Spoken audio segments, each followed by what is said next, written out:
Good going? Yes. Are you connected? Yep. Good morning. Hi. How are you? Good, how are you doing? Good. How would you like to start this morning? Well, I mean, you guys had a meeting, I guess, on July 8th about those 6 placements on the salary schedule, so we can start there, or if you guys have a response to any of the multiple articles you had that we gave you, we'll take that. I don't know that we have a preference of where exactly to start. Okay. We did have a meeting on the 8th regarding those employees. We feel like we've got a game plan for moving forward. And how we're going to address it and what we feel like is most appropriate regarding their placement, not placement, and salaries moving forward. So they're placed on the salary schedule for their base? And they're not.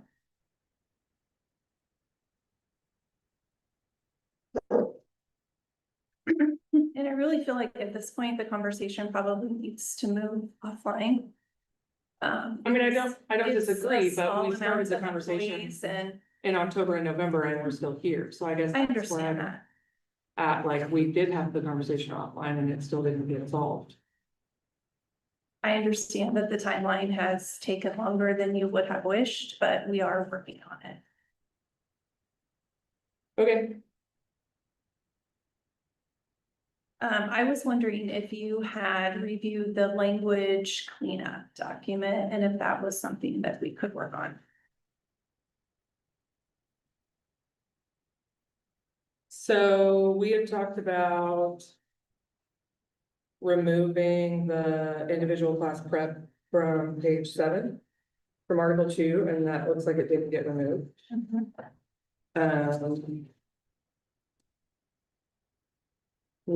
I also noted a bunch of places that when the article continues to another page, we had talked about that numbering that is either incorrect or not there. Okay.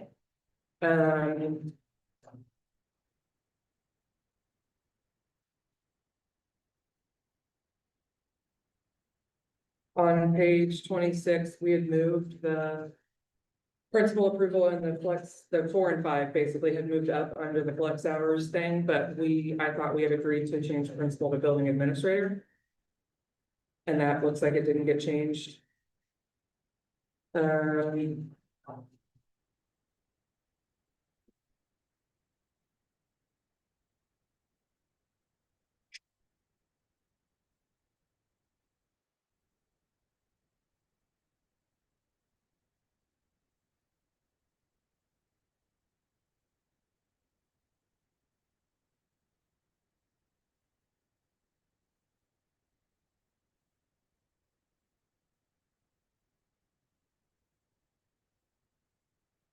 In all words, just needing to be labeled. And then I didn't know if we wanted to do the labeling also in the appendix. Something, I didn't know, we didn't actually talk about that. Because like appendix B is like. But it's not labeled appendix B on every, so I didn't know if we were continuing that into the appendix. Like we did with the articles or not, the labeling at the bottom of the page. But that's it, so I went. And you're welcome to have this. Yeah. Everyone who's turned sideways is a page that has something.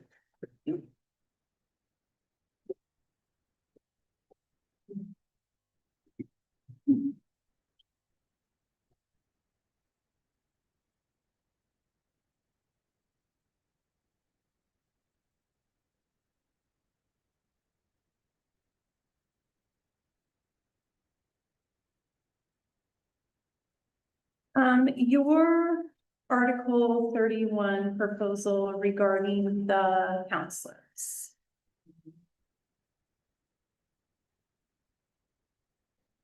I think that this is something that we are potentially interested in doing, but I'm concerned that the wording as it currently is this really what staff wanted? When looking at licensure of our staff, the licensed clinical professional counselor, I'm not sure that that applies. So I just wanted to be sure before we agreed to something that this is what was really wanted. Because sure, we could say yes, but I think that we should just double check that. What do you think it should be? There's a difference between licensed clinical professional counselor and licensed professional counselor. Okay, I mean, I'll double check with them. They're the ones who wrote the language, so my understanding was it's the LCPC to I'm have the not sure. equivalent graduate hours that would be similar to the LSCSWs. So, but I will double check that. And we're, I think, in agreement that the licensed clinical professional counselor, that those are comparable. But there is a difference between those two.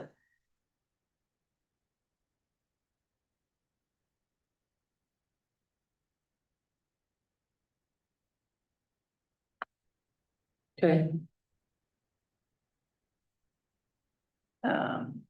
Do you have responses on our appendix B or article 31?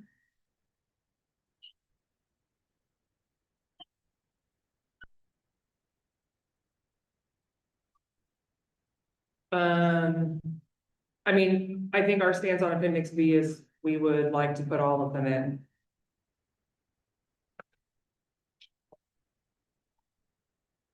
So we didn't feel like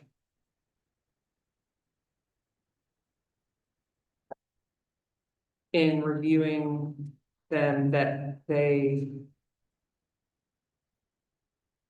like the wording is not, I understand that it's in my brain, it makes sense that it aligns with the levels of the framework model, but they're, I mean, they're not the same. So we would like to put them back, put them all in. If those are the evaluation tools that are being used, then we should include them all. And since we found out that the links are not always live, they should have a place to be able to go. Any employee should be able to find their evaluation somewhere, and if it's in our contract. So, I mean, and a live link can change without us knowing too. So a hard copy, everybody at least has the original. And that a link can't change. If that makes sense. It does. I understand the need to have access and have that readily available, and that's something that we will ensure is corrected on the website. We're having to remake them into a format that can go on the website.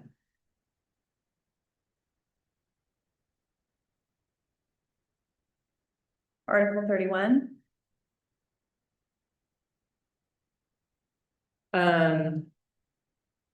We pulled what of the bargaining unit that we could make contact with. And generally speaking, the overwhelming sentiment was that they would like a response on compensation and some other items before they make a decision really about whether they're gonna accept this or not, was basically what we heard.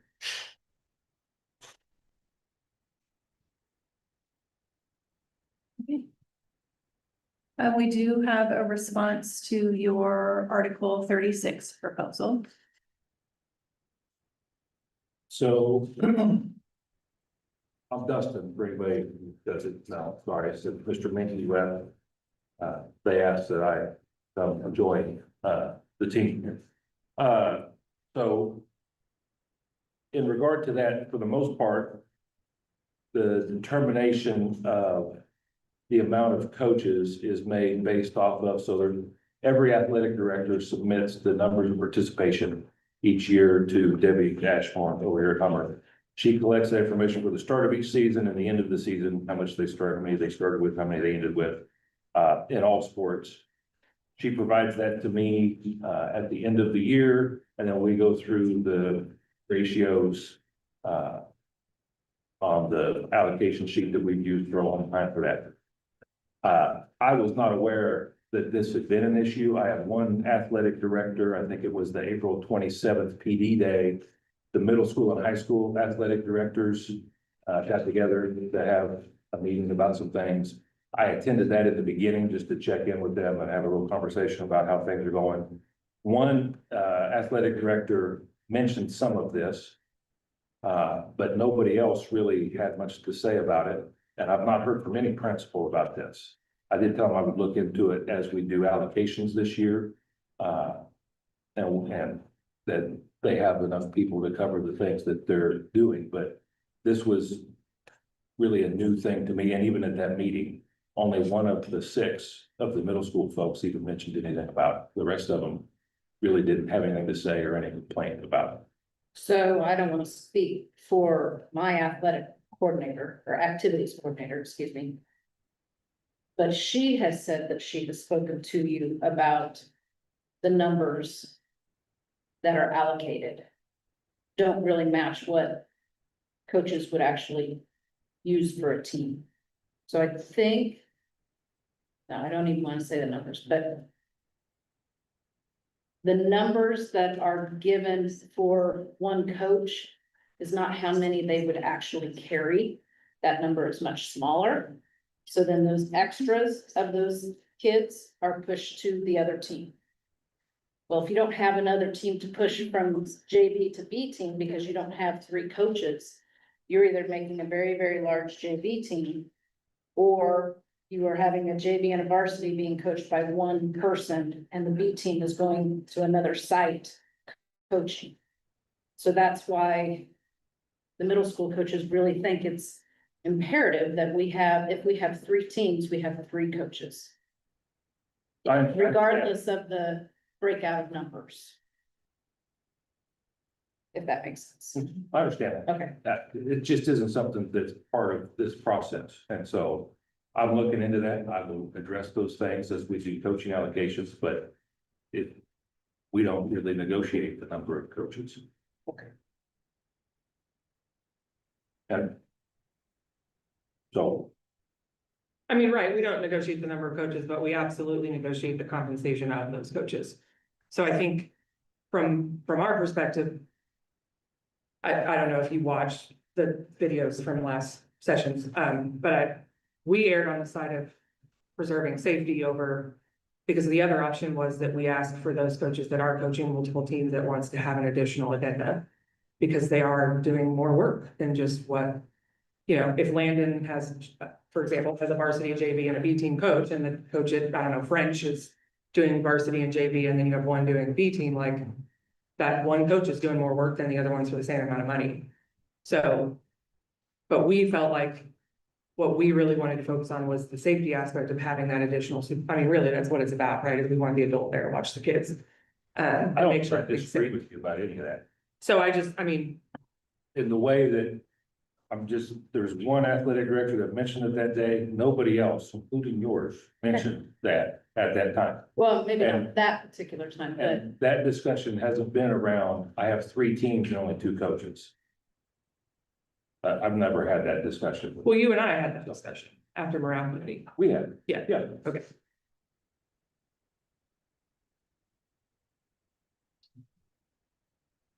So it sounds to me like this is something you guys are not interested in putting in the contract, but you are looking at fixing in other ways. Mhm. Okay. Just making sure we're all clear. All right, we also have a response to your Article 25.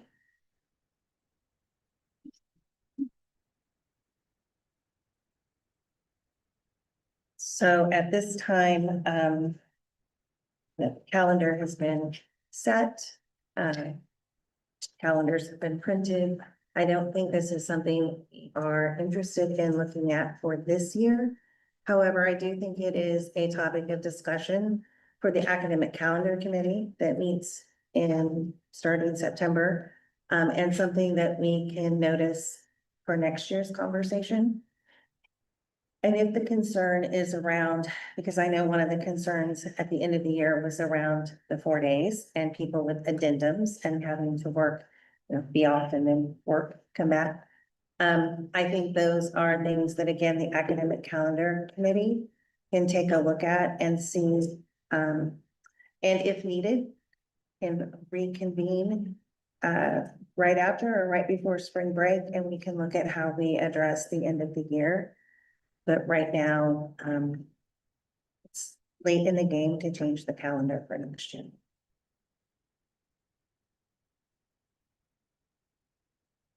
But to be fair, if we negotiate at the same time every year, wouldn't that be the answer then every year instead it's too late?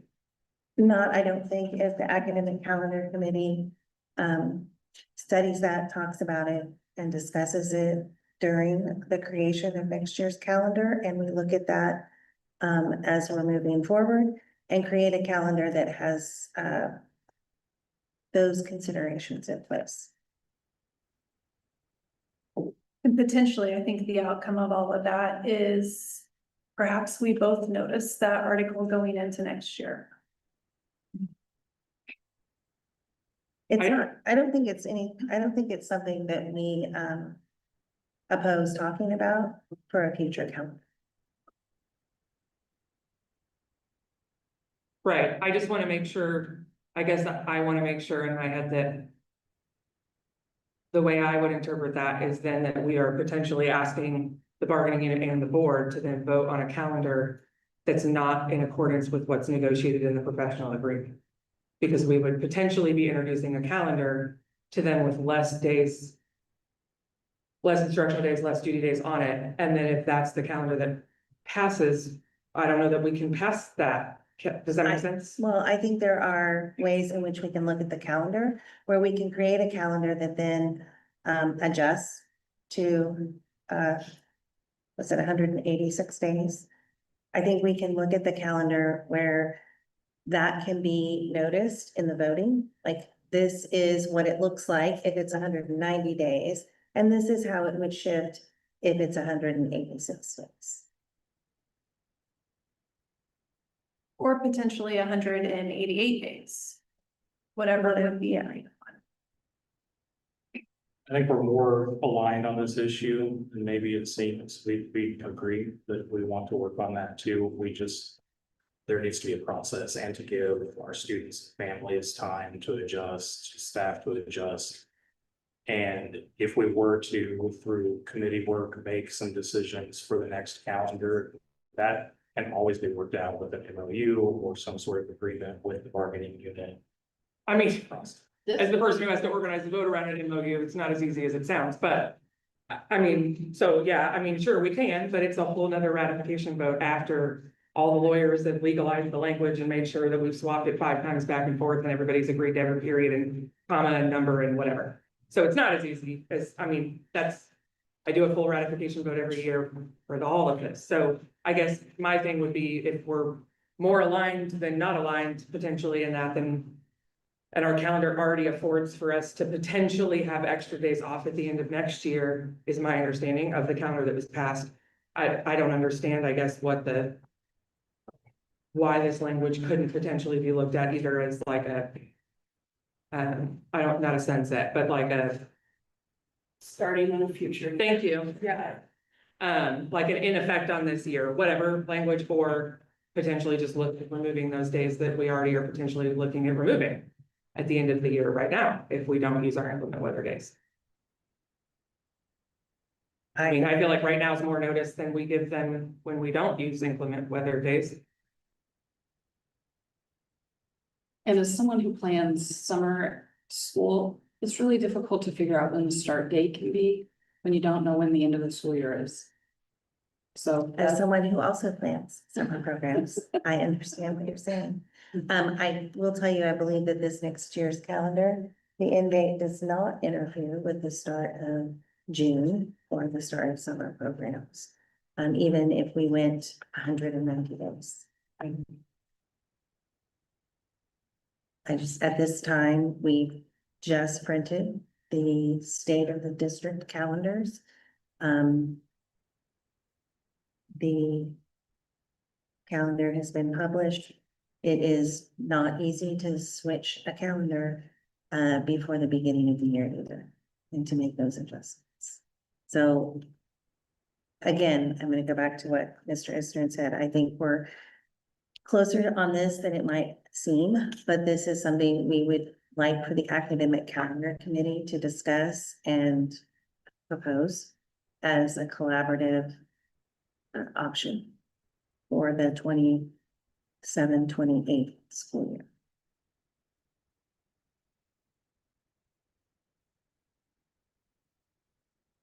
I mean, but as a mandatorily negotiable topic, it would be in our purview to propose, which is what we did. Right.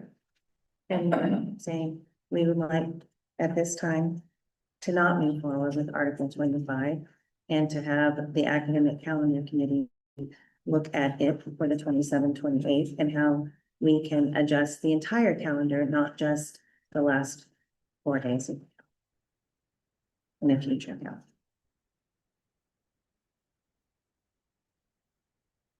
Okay,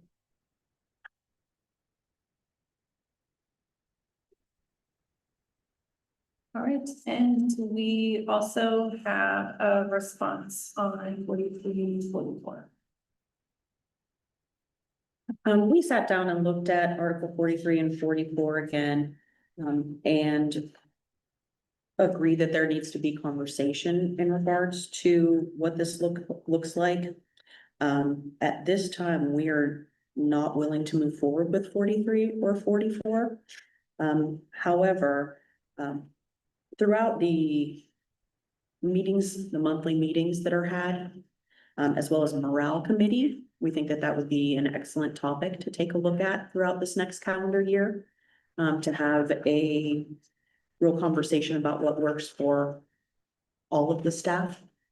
So at this time, we are not going to move forward with 43 or 44. I would like to add that our counter proposal Mhm. of doing the conversion would still be on the table. yeah, I think, I mean, I'll just say, I haven't had a chance to talk to my team about it because we just said the same thing, but, I think for me, the primary concern honestly is that we removed language and there's nothing in there that says then that language at the end of that sunsetting program would revert back into the contract. It's just gone. Okay, would you So- like to do a counter that would include that? I mean, I'll be really honest, I don't know the answer to that, because my jerk response to that is no. That's my knee-jerk response, but I don't know, we'll have to talk and see how everybody else feels about it. I have legitimate concerns about taking topics that are negotiable items and putting them not at the negotiations table. That's a really slippery slope to keep pushing it on to a small group of people that aren't at the table, that it's not public knowledge about those discussions. That's what this body is for, is to have those discussions, to get the input that we need. To sit here and talk about, here's a problem, can we brainstorm solutions together? That's not meant for the monthly NEA, Topeka and superintendent meetings. It's not meant for a sub-council to be doing. It's that I have legitimate concerns about continuing to push things off to an outside entity that's not the negotiations table for everyone to hear and be involved in that process. I'll tell you that we've had success with that. While most of these members that are sitting at the tables currently have been on the teams. We worked, and I think we scheduled to meet 5 times over the course of the year as a subcommittee. We noticed it the following year, easily exchanged it at the table without much discussion the following year. So we have had success with doing that in the past. And I think Brenda would agree that that was a successful endeavor. I mean, I don't, yes, I don't disagree in that one instance that it was successful. I also have concerns as the person at the table who also then sits on a lot of those committees and those other meetings. That then I also put a lot of hours and time and work into developing things to bring to the table here, and now I'm a little frustrated that I'm being told, okay, well, we can have all of these other meetings and things during the year and talk about them and then potentially bring them back. But here I am, ready to have the conversations and do the polling and the work and all the things now. I've blocked that time out to do it, and we're not doing it. I guess that's my, Article 43 is a big change, what you've proposed, and I think it needs the time to vet through what the unintended consequences of that will be, what the potential costs will be, and have more dialogue than we can necessarily have at negotiations on one item to that depth, with all of it data together. So while our response could just be, this isn't something that we're able to do, so we're countering it, keep it the same, and we move on. We really are trying to keep that dialogue open with you on that item and see what we could do. We've presented a counter to you that we believe would help incentivize attendance and give extra flexibility with the 2 additional personal days that could be earned and used as you need to. That feels like from our side, an effort and good faith to meet you in the middle on this. So if there's a counter that you've got to language that we've got in there, some wording challenges that you see that we need to look at, we're happy to look at another counter, but we're trying our best here to meet you. I just want to clarify, because nobody else except for the 11 of us sitting at the table have the language in front of them. I want to be very specific that I don't believe this to be a large change. So 3 consecutive days, I went from 6 days in a school year to 8 days in a school year. So there's probably in your defense, probably the largest change. 2 days on professional development days, 2 days that are disallowed for personal, like that's your own language. I just simplified it into here's one list of the things that would require you to have a note from a healthcare provider, and then expanded the use of what you can use those for instead of defining what an immediate family member is for everyone. So I just want to clarify for everybody that's not looking at the language that you keep saying this is a large change, but like really, it removed a lot of words that were just the same words over and over and over again. I just made it smaller and easier to read. It doesn't actually really expand the leave hardly at all, frankly. So I just want to make sure that everybody who's watching that can't see it understands what exactly it is that we're talking about. So I also think it's fair to point out that the proposal that you've provided, if you do not currently qualify for that, you will not qualify for it in the future the way the language is. What you provided us, if you don't already qualify based on the number of days you took last year and how many you have in your leave bank right now, personally, the way it's written, there is no incentive next year to show up to work to get those future days. So it does not seem like this big incentive to us, because it's the way it's written. You either qualify now or you don't. That might be a misconception on the language that we've proposed. What we're proposing is that you would have the 26-27 school year to, based on attendance, then qualify at the end of 26-27 for that rollover incentive into the 27-28 school year. Yes and no. There's a small group that would meet the qualifications. But the majority of people, if they don't have those days banked right now, next year's days aren't gonna help them. I mean, just to be transparent, we are trying to incentivize attendance. So yes, we did factor that in when we created that language.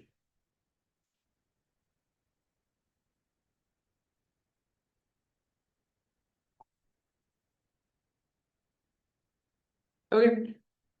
We'll have to talk about it. Would you like to caucus at this point?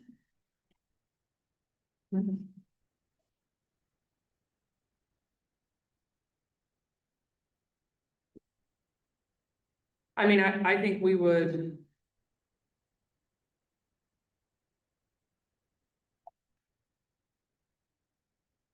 Do you guys have a compensation counter yet available? Like, there's only 3 more things on the table that I can tell that we haven't discussed, so. I mean, for us, it would make the most use of our time if we just went ahead and discussed all 3 and then we could caucus about everything.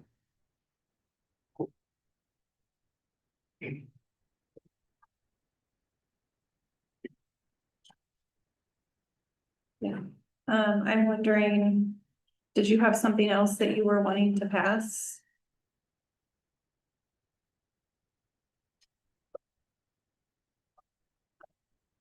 Not right at this second, no? Did I miscount? I'm sorry.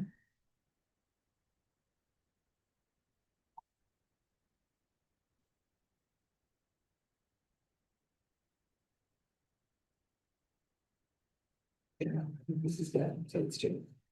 I think that is, I think it's 2. Yeah.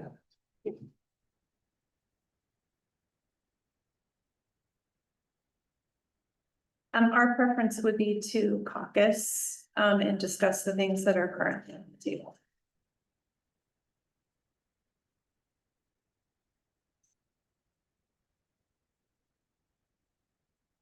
Okay.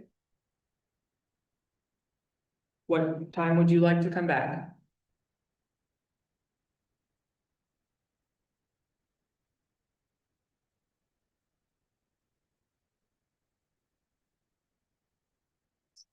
Um. 10:15? Okay, Can I ask just really quickly? Are we hopeful that you'll have a compensation offer for us when we come back to the table at 10:15? Potentially.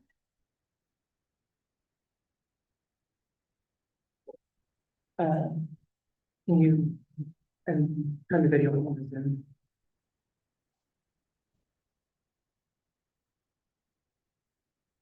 I guess.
You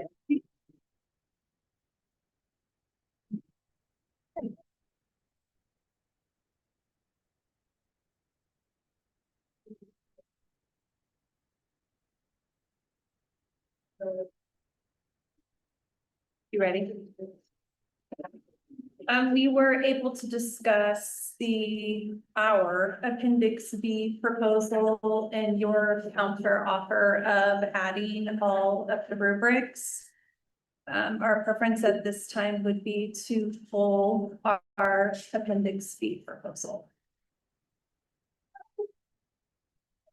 That we do not have a desire to add all of those to the agreement. And Ms. Wallace has been working this morning to get all of those updated.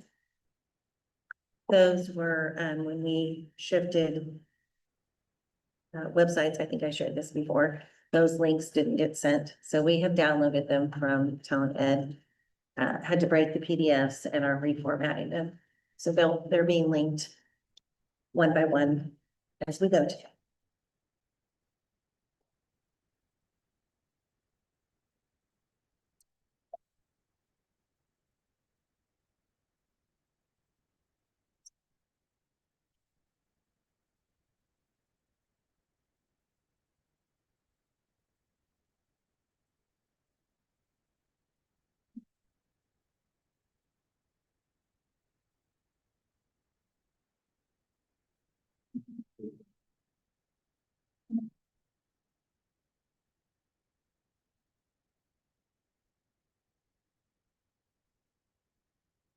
So I just want to clarify then, the language in all of these extraneous for media specialists, instructional coaches, blah, blah, blah, blah, blah. That language then in their evaluation, their summative will all be updated then to reflect the current model that's in Appendix B.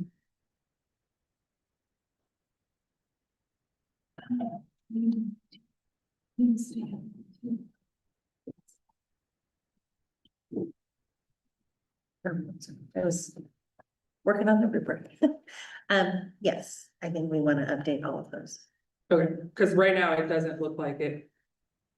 Like if I look at, like just pull a random one and go to the, what's in our Appendix B versus what's on their page, it's not the same. We'll get the current ones up and then we'll go back.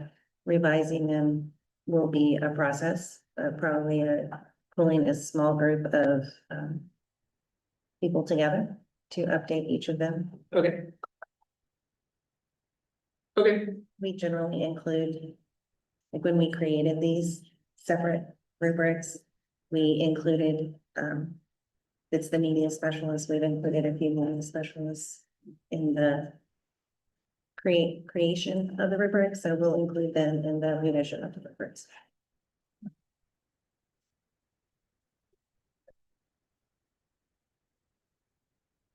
okay. Any other questions, Ian, about that? Okay.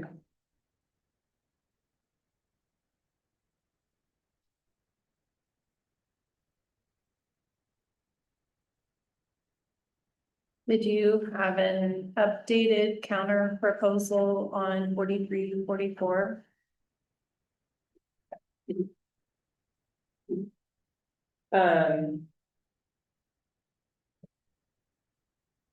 No, we don't have enough. I mean, we feel like this language is not,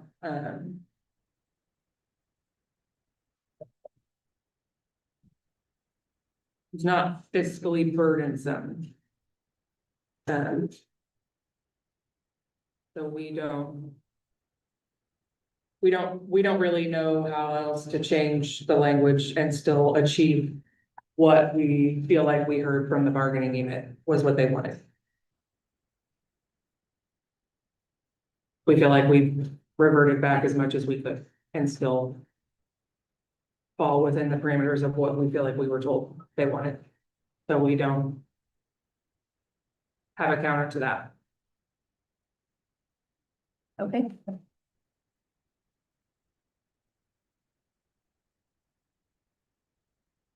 Any response on 31 counselors?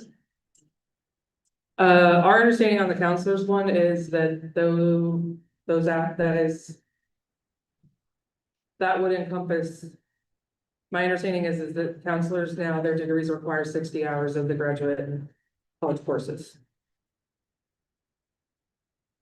So they're the ones who wrote the language for me, so we just weren't sure what the concern was, I guess, because they feel like this encompasses everything. Okay. And I mean, We I'm not don't currently have any staff that have that license. have It the, takes clinical hours, supervised clinical hours beyond just completing the master, so that's why. you mean the I wanted to LCPC? confirm. Correct. Right, yeah, I don't, I mean, I can't speak for whether someone has that license yet or not. My understanding is that the amount of work that they have to do in order to obtain the LCPC is comparable to the LSCSW, which is why they want that moved to the same column as the LSCSW, but then the 60 hours of graduate credit moving to specialist mirrors then everybody else sits up there already. The social workers, SLPs, OTs, psychs, and yeah.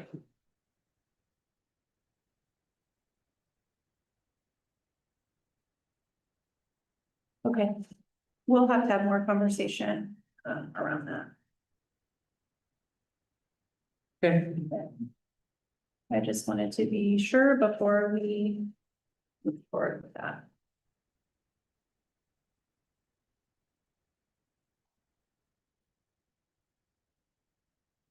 Any other counter proposals?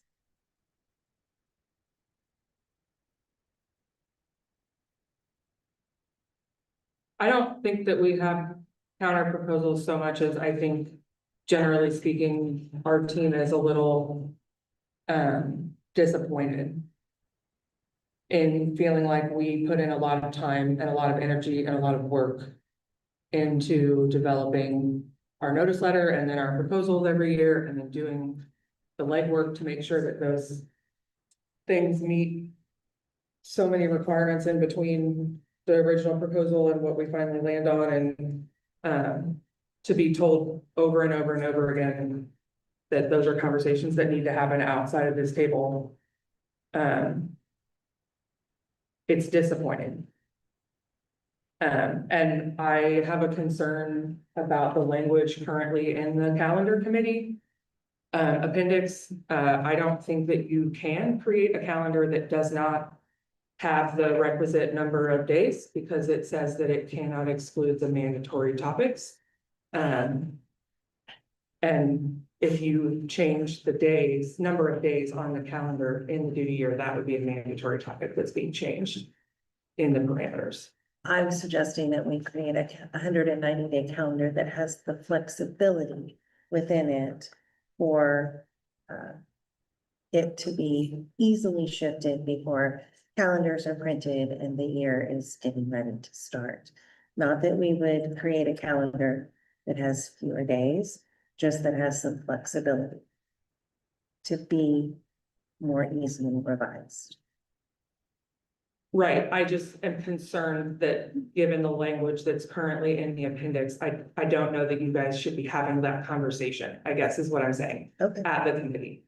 Because it is a mandatory negotiable topic, we should be having that conversation here. Okay. They don't Well, have and to have I that. think that our understanding was that that would be noticed for next year, but the conversations have to start happening before we would come to the table. Then why can't we start that conversation now and put language in there that for the 27-28 school year, there won't be 190 days? Because then it would be following the contract to allow the calendar committee to have those discussions and explore that. I don't understand, like, I legitimately, looking at the current calendar, don't understand how that doesn't already afford us to have this conversation in delayed days. Like, I don't understand. I hear what you're saying. I don't understand how the calendar will look any different than it does currently. To do exactly what we're asking for. And I don't think we do until we sit down, Craig, welcome to join the calendar committee. It's not necessarily an easy calendar to come up with. There's usually multiple options, but within those options, there are some parameters that we have to follow. They make it a little bit more difficult. I've been on calendar committees before, just because it hasn't been at 501, doesn't mean I don't have that experience. I understand what goes into creating a calendar. I also, as somebody who sat at the new staff meeting when it was presented by Dr. Anderson as a surprise, I've made this decision, we're gonna let you out early this year. I don't think it's that challenging. I think we have the tools here at the table to start those conversations.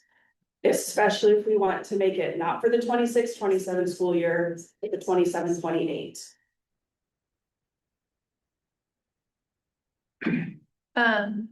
We have a salary schedule and insurance proposals prepared and ready to go.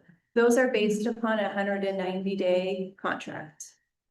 So we're ready to pass those at this time, but please keep in mind it's based on 190 days.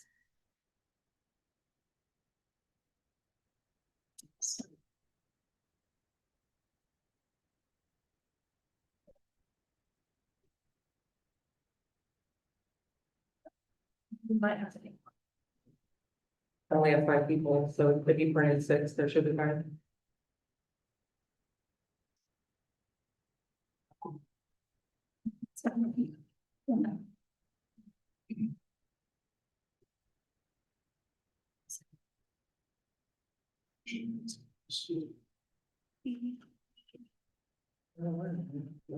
Delegate.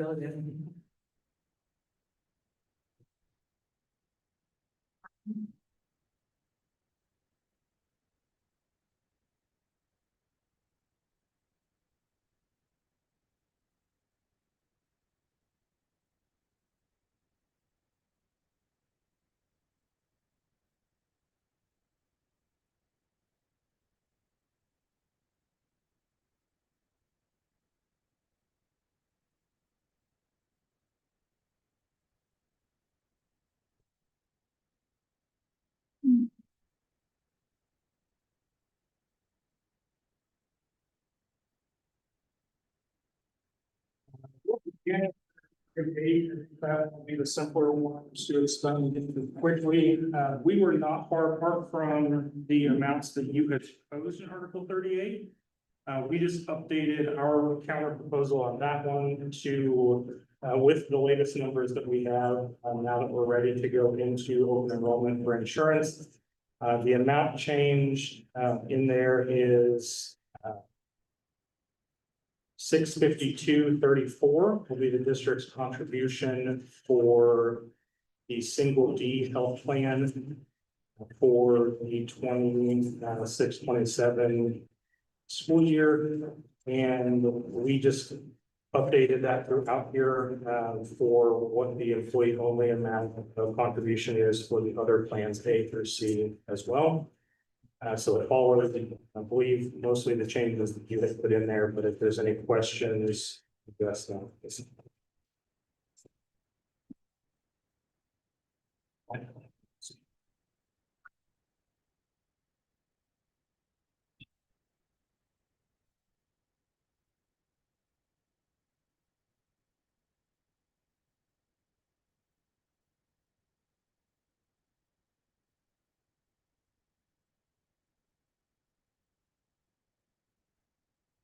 Okay.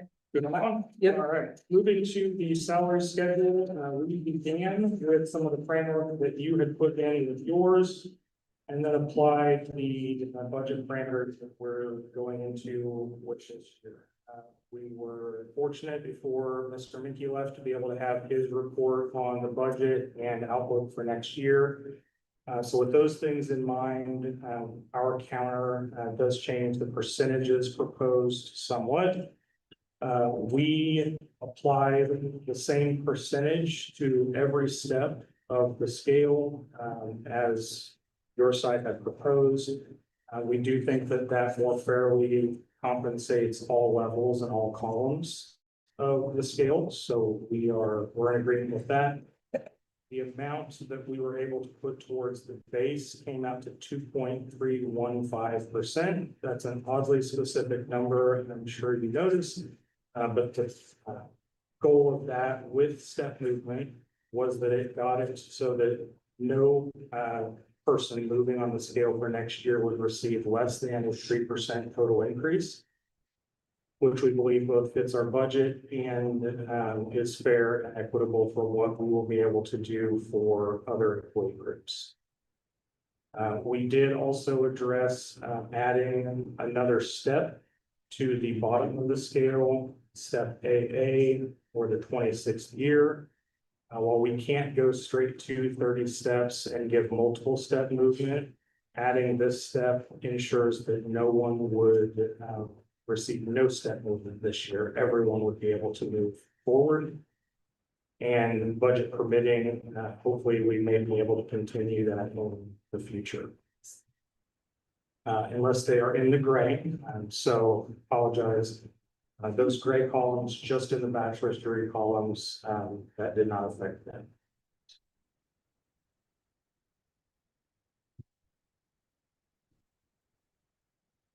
Free to take any questions or let you review that. It's a group you'd like. I think one of the things that when we put the 30 years was because in the contract, we do mention 30-year employees, but we don't have a 30-year employee salary schedule. And I just think that's wrong that we don't have both. Why not? Why is it just coming in 2026, 27 that we're trying to get those employees that have been here more than 30 years and have worked a contract for more than 30 years, the compensation they deserve? I can't speak for what previous contracts were agreed upon between both sides, but I know that we are wanting to do something. It's a step. And I see and appreciate that. But it also doesn't alleviate that we have 30 years written in our contract for some retirement benefits for paying out for our sick leave. So, I mean, if you mention it and you're trying to sell it to an employee, hey, at 30 years, you get this, but we can't tell you what you're gonna make when you're 30 years because we don't have a compensation for that.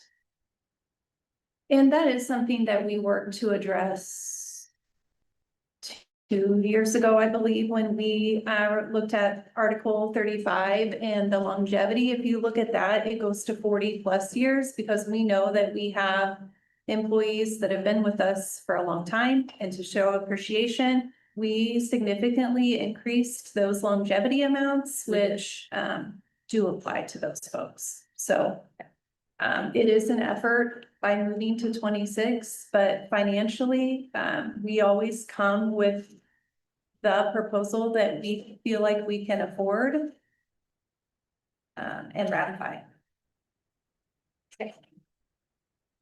Yeah, we ran many scenarios on this, and we didn't want to bring you something that would add those steps, but then we have to give less to the base as a result. If we want to help the most number of people that we can with this, with the limited resources that we have. So what is your calculated total cost for this proposal? Because we gave you our total cost. And we do have that, and we can bring it back to you after our next conference.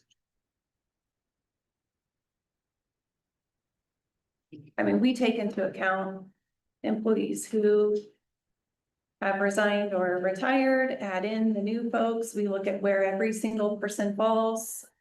So we do calculate that, obviously, to know that we can afford it. I love that.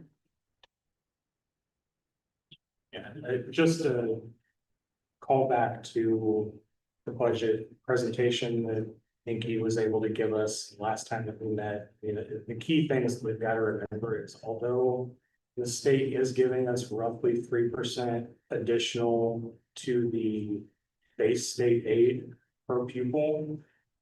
This next year, we're reducing 275 FTE equivalent for student count. So it erases almost all of the additional base state aid that we've received. So we are funding raises with cuts in other areas. Or, I mean, other really tough choices. So we've brought you what we feel like is the most that we can fit within this. And we feel like 3%, if we're able to do that as a minimum, in this, that is more than, or right at the CPI increase. So we're trying to keep that in mind, that we're trying to keep the consumer price index or inflation in mind as well. And also switching to 3% across the board or applying that 2.3% to each cell is also rewarding the staff that has been with us the longest. And aligns with the other employee groups and how their raises will be done as well.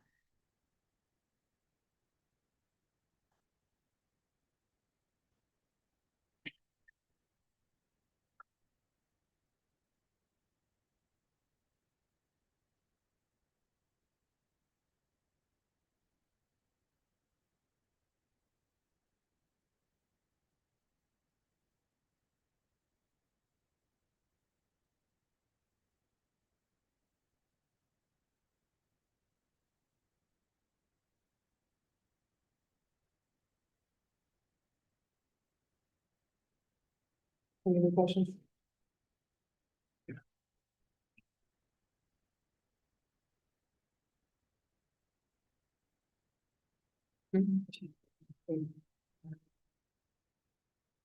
Okay, I don't think we have any questions. Other than that, total cost, we have it. So would you like to caucus at this point? I think that we'll have those language cleanup items ready after lunch as well.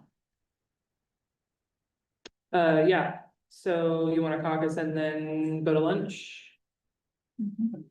So this. 10:40. What time do you wanna come back?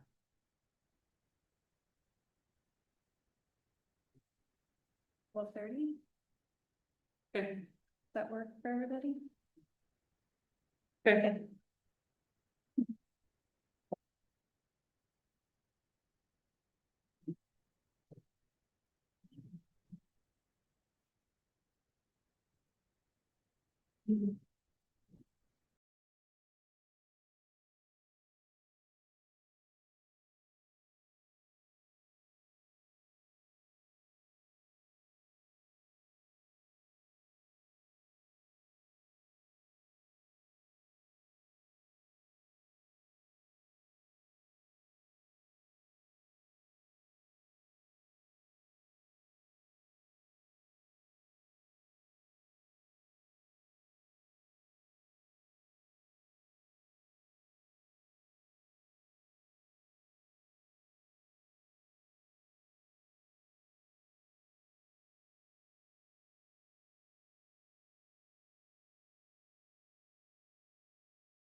Good afternoon.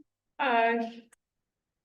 We have an updated language cleanup for you. Okay, All of the one page phrases or whatever. She's like, I really can't do that until. that's fine.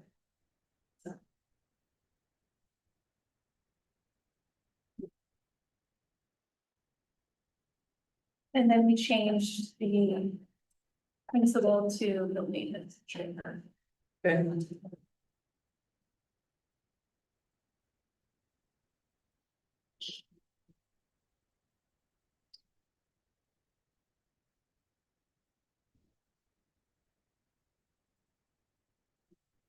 So, yeah. The second page. Hold on, let me do this.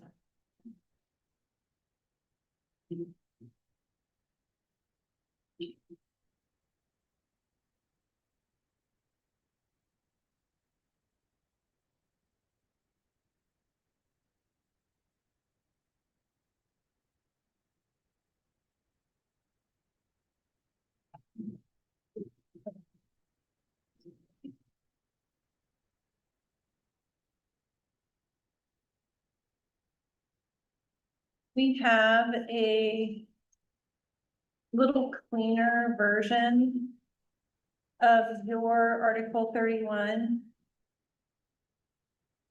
regarding the counselors.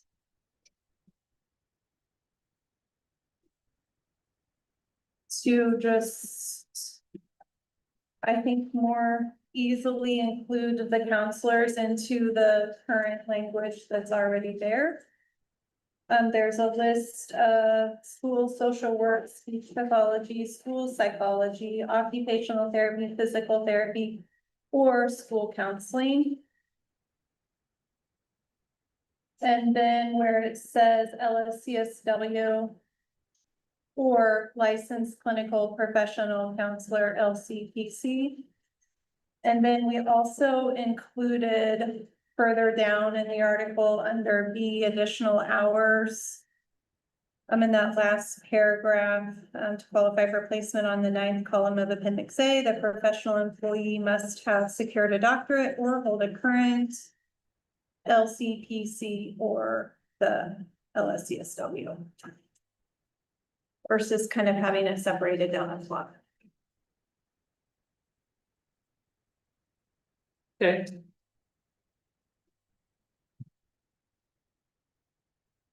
It's also just so you know, it's my understanding that we might not be aware if someone has an LCPC simply because that would be separate from their school counseling license, so they wouldn't necessarily provide that to you now because it doesn't benefit them in the school to do that. Does that make sense? So like right now, if a counselor had their LCPC, they wouldn't necessarily give it to HR because right now it doesn't benefit them to have that with the school district. You guys would just have a copy of their school counseling license. Understood. So you might have a couple. My understanding is there might be like 2 people who have it. You guys just aren't aware of that yet. Because it Well, we doesn't looked it benefit up. them to give it to you right now. We looked it up for Okay. our current staff list. Any questions? And I just want to clarify too, because I will have to ask, do we know that just because of the way it's written? At the end of the part B on the last page. It says through the Kansas Behavioral Sciences Regulatory Board. It's the same. Is it, okay, but we are applying that to the LCPC also, right? Correct. Okay.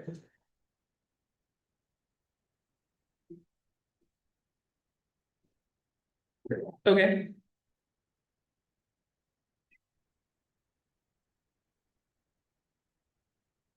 Yeah.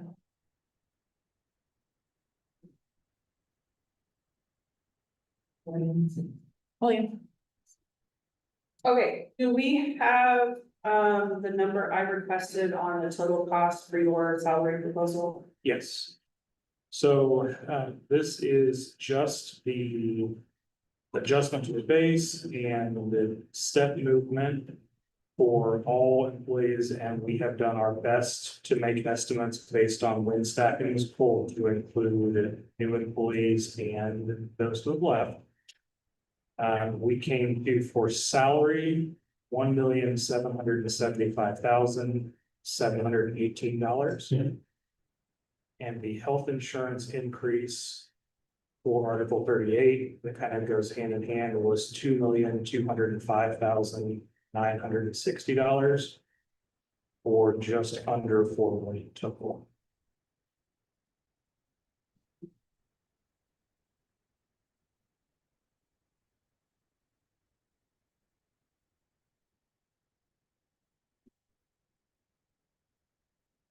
Thank you. Along with.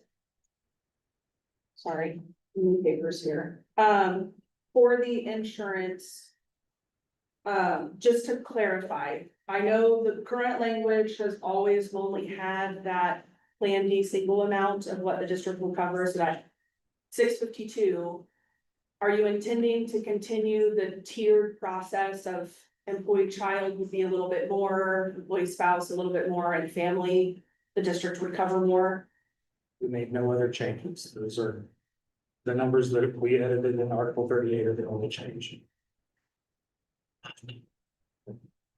So, But it's not specific in the, So like if a person has Plan B family, would theirs be the same 650, whatever? I lost the number. 52. Thank you. It's $52, or does it continue on the tiered system that's currently in place?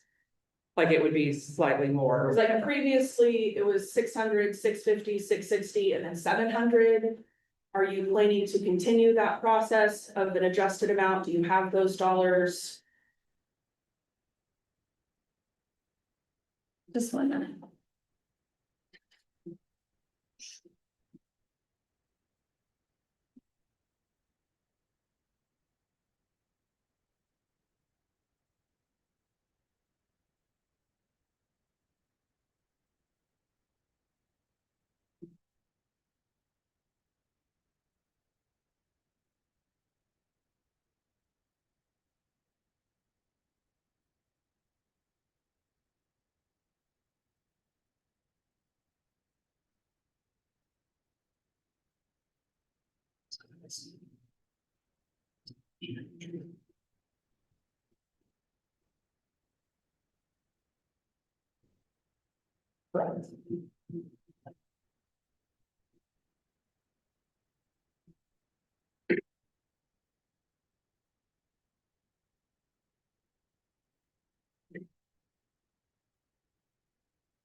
Thanks for bearing with us. We just, since these numbers weren't in the what was passed, we just weren't prepared for that.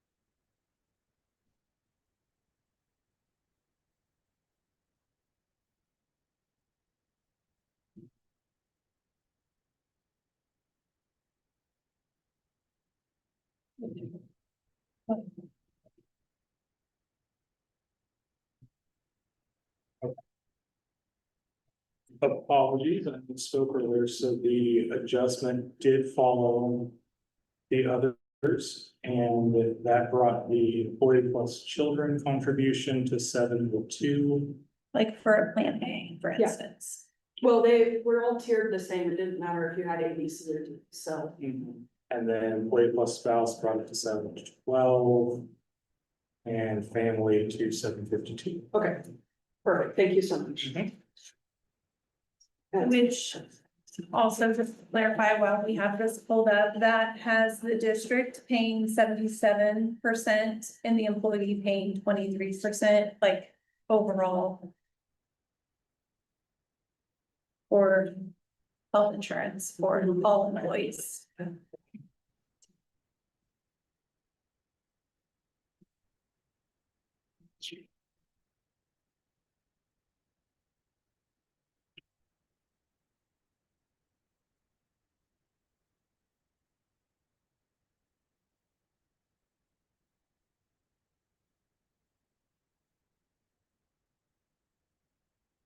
Does your total number, back to your health insurance number, you said just a little over $2.2 million. Does that include your payment of the increase on Plan D?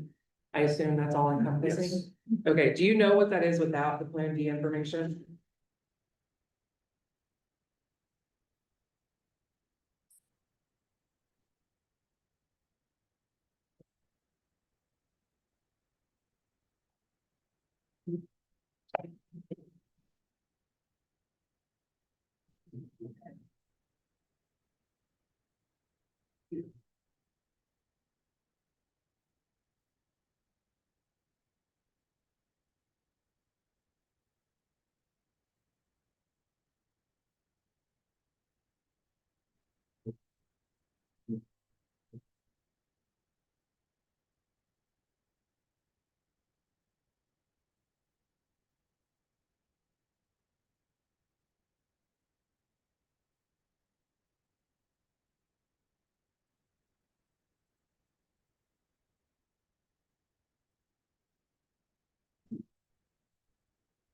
We wanted all of Plan B, not just employee.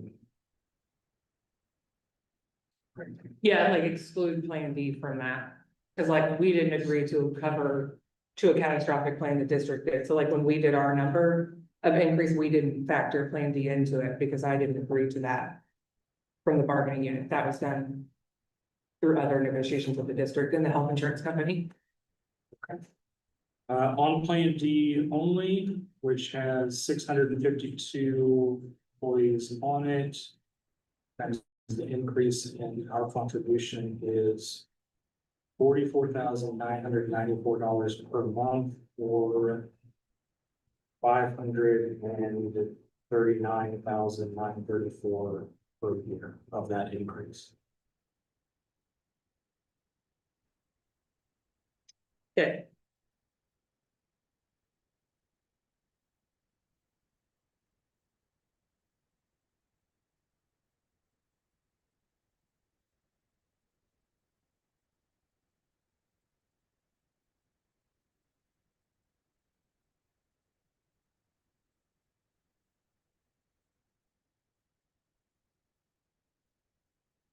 Any other questions?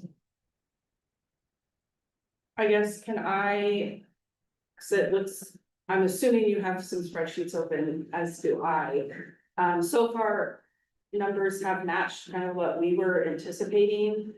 To make sure that I'm doing this correctly with those proposed increases for the board to pay, and then what the total cost is increasing. The smallest increase that an employee on Plan C employee only, the smallest yearly increase that they would see would be $1,738. And we have 880 employees on that plan. And then it just continues to jump substantially from there, like Plan B employee only, $2,876 a year. Increase from what they currently pay, and Plan A employee only $5,733 per year. Are those, do you have that math, or those matching somewhat some of those calculations you've done? Could you try just one more time? So I took, like, looking at Plan C employee only, the monthly increase that they would see from what they currently pay. We are projecting a $1,738 increase to their premiums that they would be paid, even with that $652 from the board. they would still be paying $17.38 out of pocket. Per year, Yes, per year. at the lowest rate.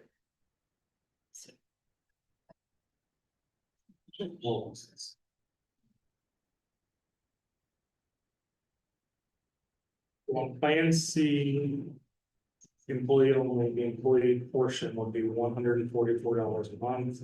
It was $112.50 per month.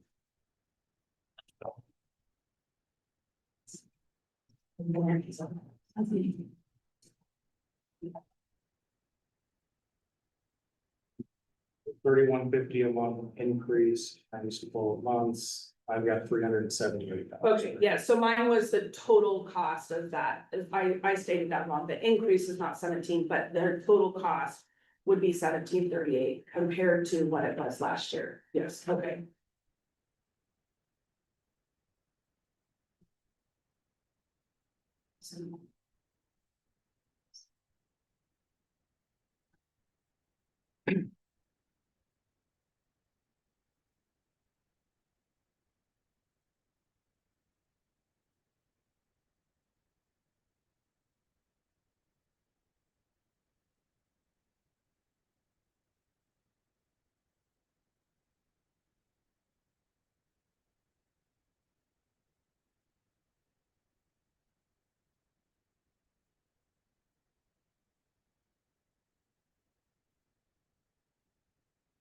Thank you for confirming that.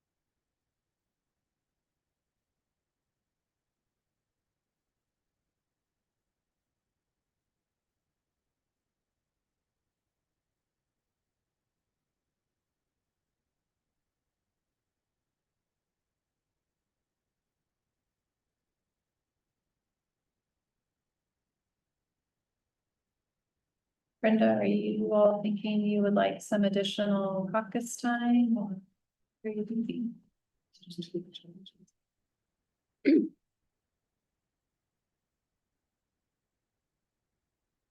Alright, we have some questions just related to the overall district budget, if that's possible. I am looking at the budget form that we have access to. It's rather lengthy, it's like 80 pages. But we just like noticed when we were going through the budget as a group, that there are random line items that are labeled as like other or. Yeah, other happens a lot, or.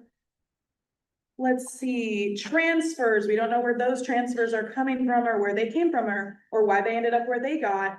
Where large amounts of money are like changing between years, which I can understand would be normal. But sometimes there's line items that change by millions of dollars from virtually nothing. There's other line items that say other purchase services. For example, this one grew from 14,000 to 75,000 in the course of the year. Why? What do we need that for? Why is it sitting there? Why do we have so much unencumbered cash that we're not doing anything with? Where are we hiding that? I think it's just a lot of follow-up questions. Cause like we hear that like, this is the offer, this is what you have to give, but we look at the budget and we see it.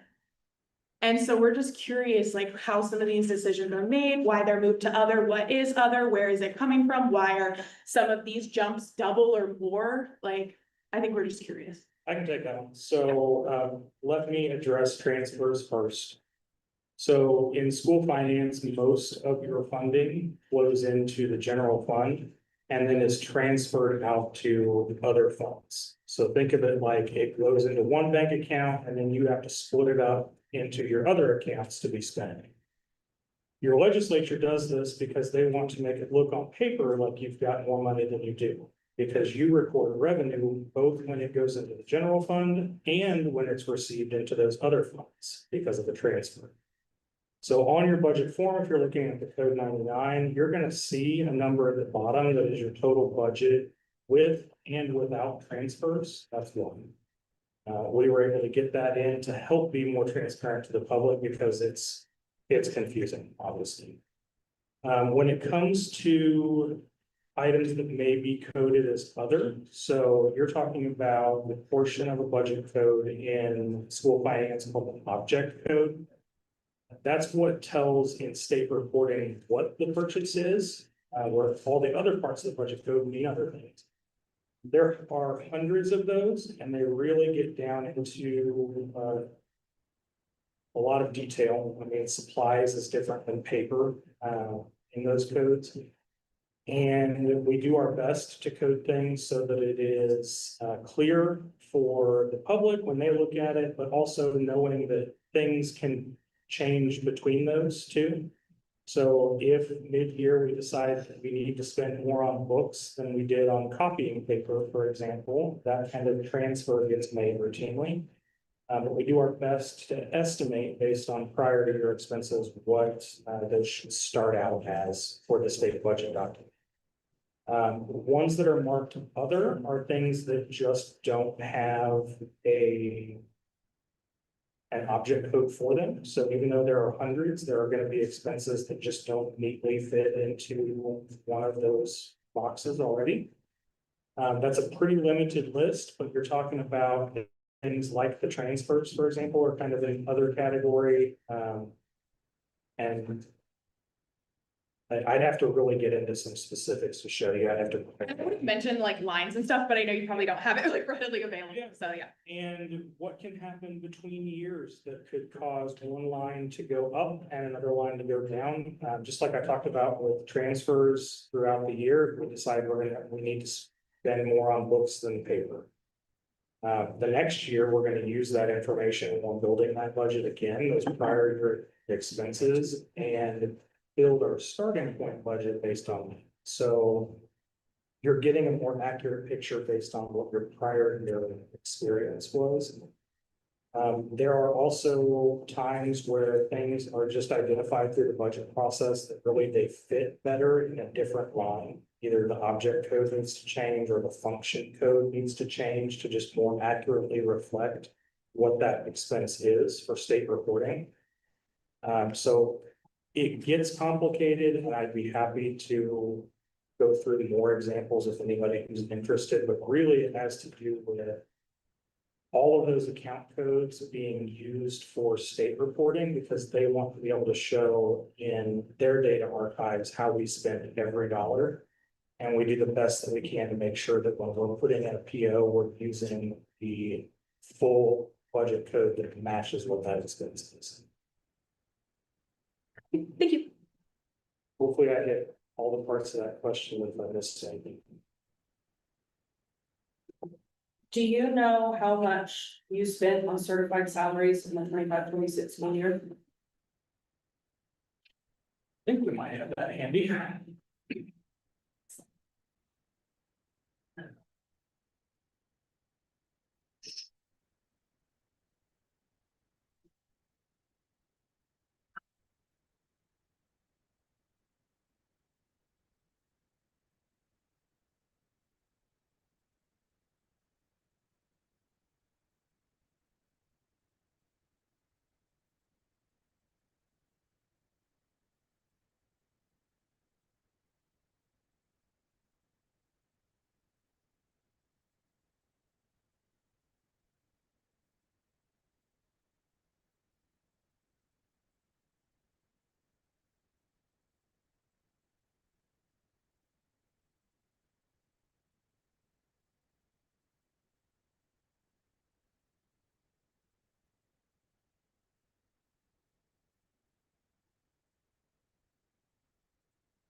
Before we throw out a number and it not be correct, why don't we bring that number to you after the next time we're all conference?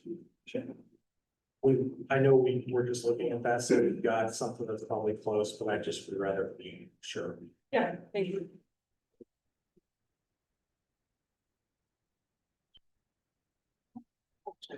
So the health insurance number, the little over 2.2 million Is that all employees or is that number just certified employees? That is plan wide. We didn't have it split out between bargaining groups, just the insurance plan, because everyone pays the same amounts. We just didn't have that handy, but I'm sure we could get it. But when we're looking at our numbers, we're only looking at numbers that impact certified for our bargaining unit. So that number is higher than our number. Yeah, I think it illustrates just the different things that both sides of this table are looking at, right? Because we know that we have to pay for that insurance increase for all staff, not just your bargaining units. And But we I can have to absolutely do our due diligence to make sure we're doing our part. We can get that. Right, but I also just want to say, this is why when we ask for information and are told that that information isn't relevant to bargaining, that's why that's frustrating. Because then when I come to the table and I'm given a health insurance proposal, it includes everyone, including administrators and classified staff who aren't in my bargaining unit, but I don't need that information apparently to make my proposal and come up with numbers. So I just want to point that out, that like when we ask for that information, but then we're given a number that includes those people, that's why that's frustrating. It's because I'm told that's not relevant to bargaining with me, but apparently it is, because here it is on a piece of paper in my bargaining. I think I said we would get that for you, not that this wasn't relevant, but I don't recall your proposal that you passed on insurance, but how far were we apart on the amount that are we talking about a few dollars here?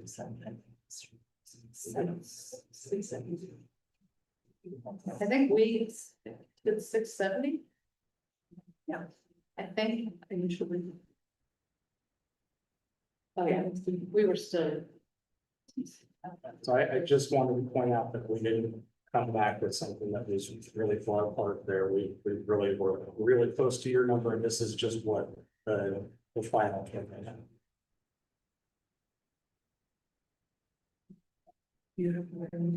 While we're, sorry, while we're talking budget questions. It is my understanding that in a budget, you have to budget for every certified position that's currently available. I think that's the right word to use, like every certified position that is available to be filled with a certified person has to be budgeted for. Is that correct?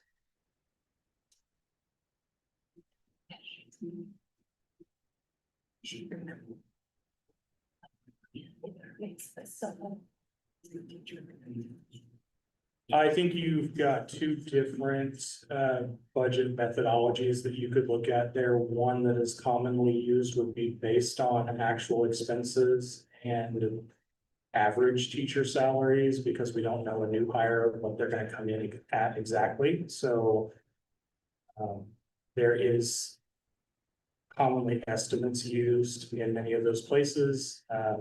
We also, I wouldn't say that there's just an open position that is unfilled for years and it just sits there as unspent. If that's maybe where we're going with this, that is not the case, because that money usually then gets spent on either a long-term sub to fill that position or something else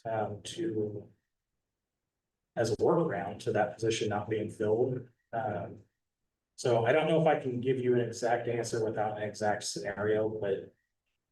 Well, then can you explain how 501 currently does budget certified salaries? Cause I know there's a lot of different lines depending on special ed, title funds, like there's different places that money can come from. So what's the current method for budgeting for those right now? Yeah, we've got the head count that we pull from the system, so we know what our actual positions are. We then removed those who retired at the end of the year. We added in new hires, and that gives us basically the same salary scale that you all are looking at, but it tells us how many people are on each cell in that step. Then we use that to calculate what the increase is for the salary instead we went as a whole for the entire bargaining unit. You are right if you're saying that the funding for that comes from several different buckets, because that's true. SPED funding would come from the SPED fund. We would have Title I teachers paid from Title I. But this gives us the total dollar amount, but that's actually kind of points out another thing that we have to do on the back end. We have to set aside an extra out of general fund for raises in many cases, even though we're not getting much of an increase there. Because we're not getting additional special education funding. We're not getting additional Title I funding. But we still have to pay for raises out there. So it is kind of a balancing act between all of the funds. So we tend to look at the budget more as a whole instead of per fund at this stage. When we meet with those department directors and we're working out their budget allocation with them, we certainly are looking at the exact number of staff paid for their fund. Thank you.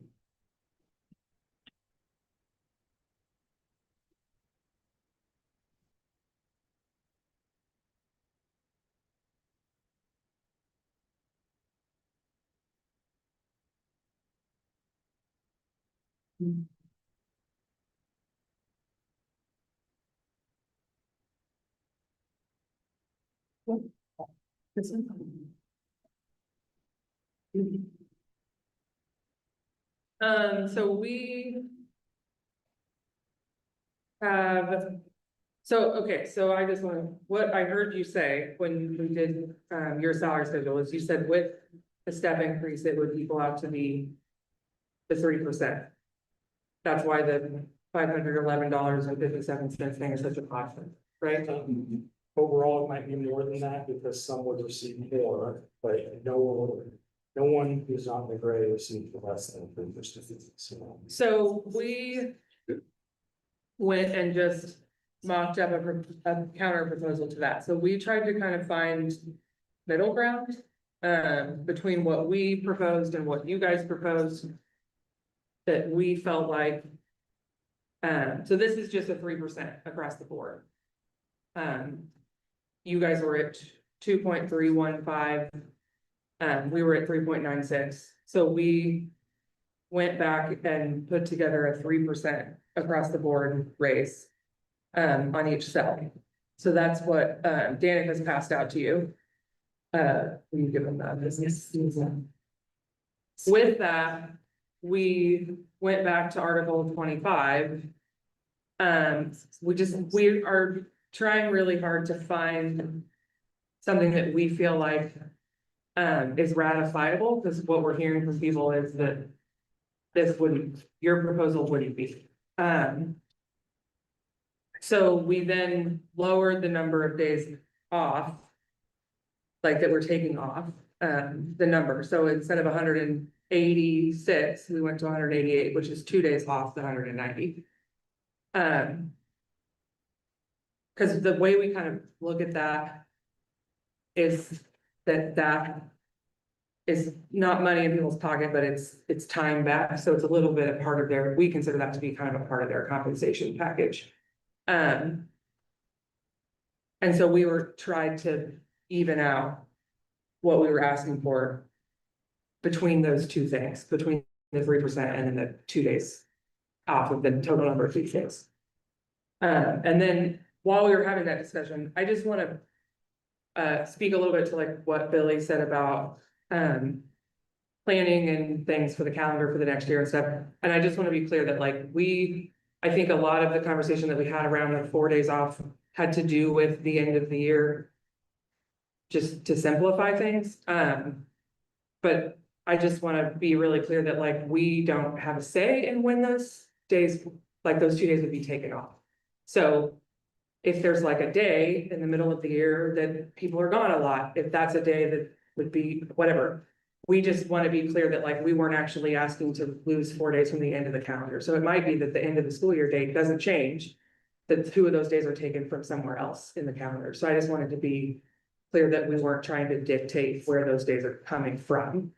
We were just, for simple reasons, we were trying to make it easy to look at and be like, well, it would be like these 4 days we already take off at the end of the year go away. But you guys could do that however.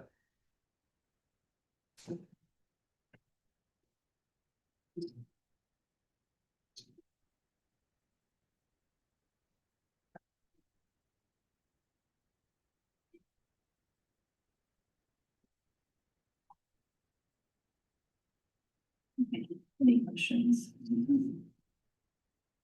Do you happen to have the exact percentage that you added to the base, because we'll plug that into our models? It's just 3%. For you, Yeah, the dollar amount on the base. 1515. Would be what the flat dollar would be on the base. thank you.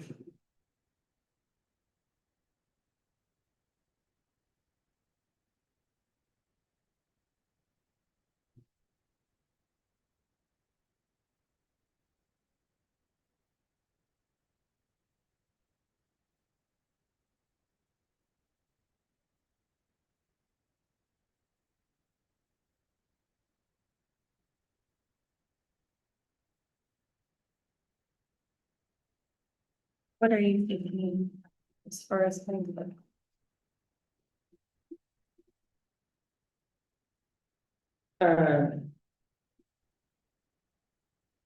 I mean, I don't think that we have nearly as much probably to discuss and do math on, to you guys, yeah, this time. I mean, so we'd be okay with 2 o'clock, which is 38 minutes from now, but I don't know if you guys need more time than that. Yeah. Start there. Some of these items may take a little bit longer, and did kind of want to plant the seed that Article 38 on the benefits. Our benefits broker is trying to get things put together to start sending out and that way for open enrollment for benefits. So if there's any possibility that we can get to a TA on that sooner rather than later, that would make things better for everyone, but understand there may be more conversation on those things. Yeah, I think, I mean, I don't think it's any secret that as far as the bargaining unit is kind of concerned, I think those kind of make up a total compensation package. When you start talking about coverage of health insurance and all the things, so.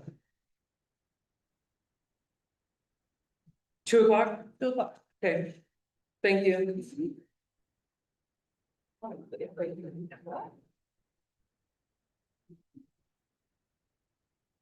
I forgot about it, sorry.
Were you able to review the Article 31 regarding the counselors? Yes, I think we are fine with that to tee it up. Any other thing?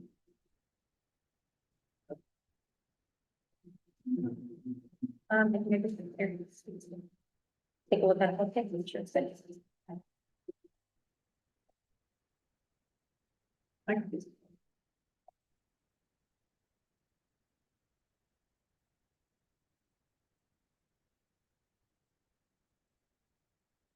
Okay, at the bottom, I'm sorry.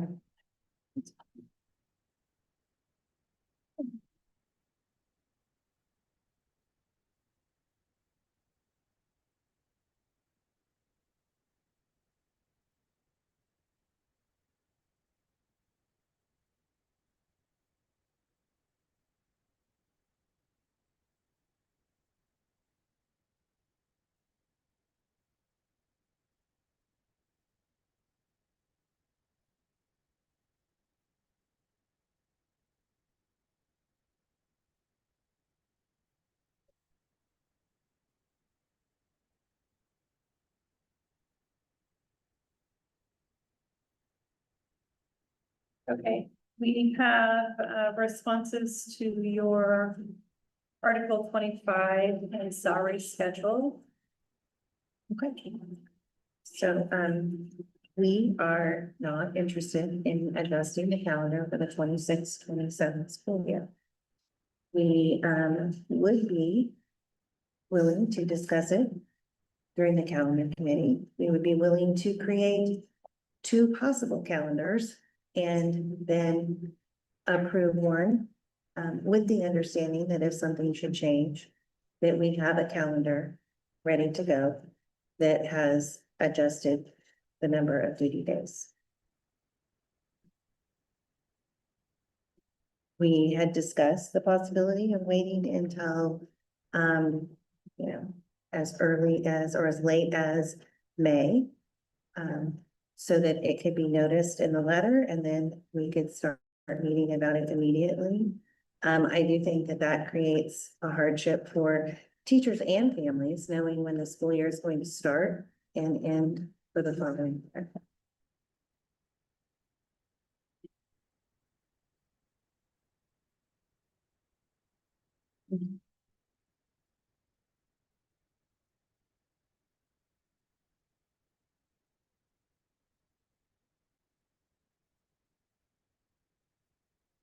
I've got numbers that were requested for the health insurance increase, so glad I had a little time to go back and look at that a little bit closer. Because I may have misspoke earlier. So to clarify, when I look at just the bargaining unit and the increase amount for both Plan D employee only and the contribution for all other plans, I'm at $837,399 for just bargaining.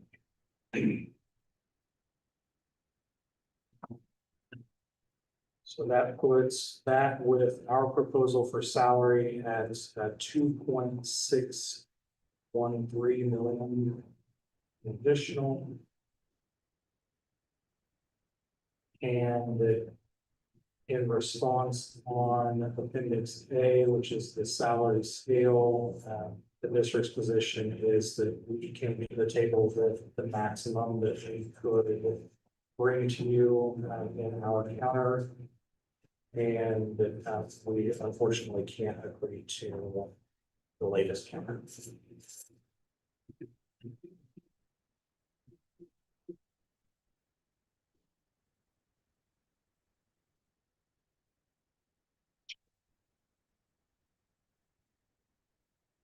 Can I ask a question? Can you see how that might seem like that you came unwilling to negotiate? If that's the set amount, and if you're telling us that that's the set amount, could you see how that might look like to people on the outside? That it's not a collaborative process for like salary negotiations, it's you telling us what it is and making us accept that. I think anybody can take it any way that they individually want to. I think that it would just not the way that I would take it. You passed us your response, or your proposal. We came with a counter based on the numbers that we have, looking at the budget as a whole, district wide. We didn't lowball you, out of the gate, so that there would be back and forth. We brought you the best proposal that we think is fair and equitable to all employee groups that we have to provide increases for. And we put that on the table. I understand. That does not sound like you wanna negotiate, honestly, because if that's just the amount, then you're saying that that's the amount, and we could pass umpteen number of things, and you would still be like, but this is the amount. So I appreciate what you're saying, but I'm just, from my point of view, and I think many others, I don't wanna assume, but it definitely just sounds like we're being told that that's the amount. And that we can't do anything about that. So, and that just doesn't sound like negotiating anything. That sounds like an arbitrary amount that we're being told that we have to back. And I just don't, I don't like that. I don't really have anything else to say other than that. I'm not a fan of that.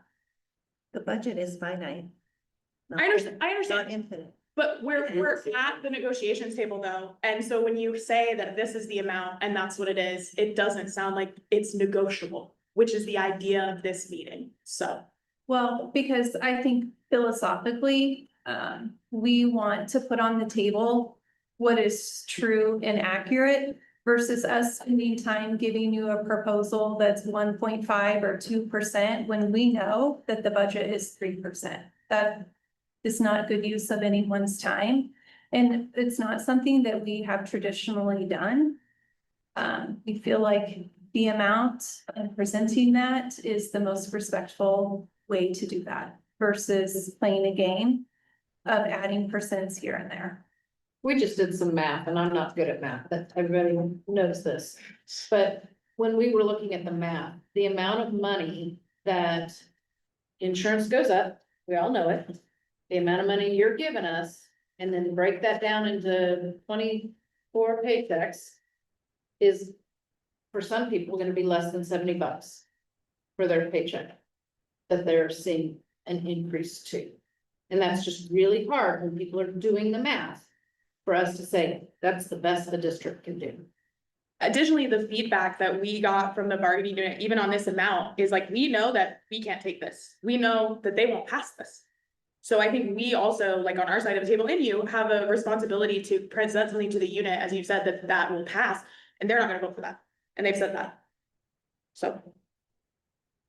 We brought you the most attractive proposal that we can.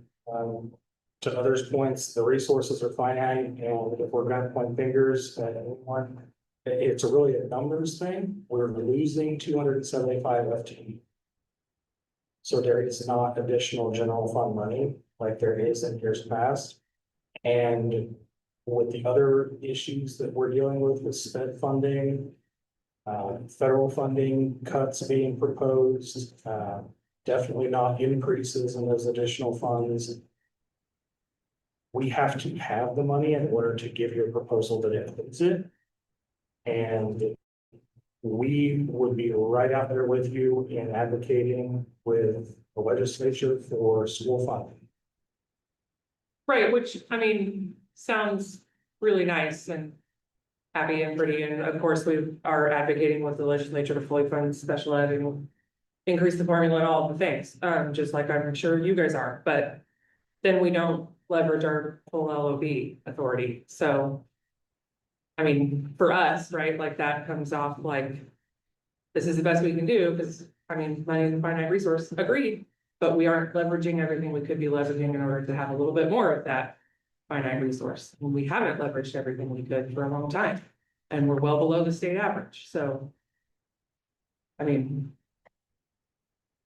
Danica's not wrong in what she's saying, like what we're hearing from people is that this isn't gonna do it for them. So we're just trying to be honest about what is being communicated to us. I mean, that's our job, so. It's also really hard to hear money is a finite resource when we have brought multiple proposals to the table that don't cost a penny, and we were told no, no, no, no. We had many conversations that we are aware of the money situation in the state and the district.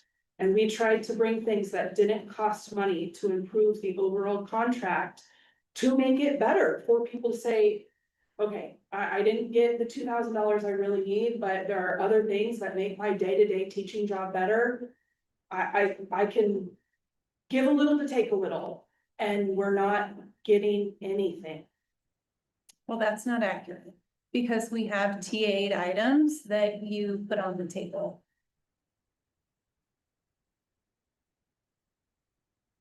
One or And you've two. denied several, I mean, True, also so, I true. mean, So to say we're not getting anything, though, is not accurate. But when we notice, like, how many items did we notice? This year? well, then, Well over 10, and you've agreed to what, 3? Maybe, that's 30%, less than half of what we're noticing, so more than half of what we're noticing, you're just saying flat out no to. Including not negotiating on compensation. And we have asked counter proposals, so it hasn't been a flat out no on all of those. Well, on the middle school coaches, that was a no to committee. On sick leave, that was a no to committee unless we did what you wanted. On A25 on the calendar day, that was a no to committee, we countered and that was a no again. So just for everybody, like there have been many a no today and there are more no's than yeses.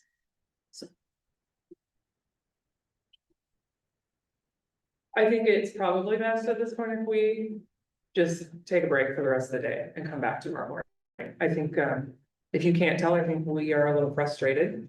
And I just don't think that staying here probably is gonna be beneficial in anybody's time, for us or for you guys.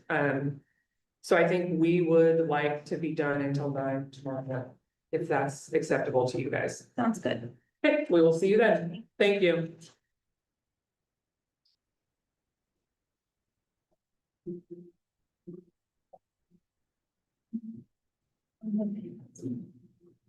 Can you go stop for this? This is bad. I got hit it. Thank you.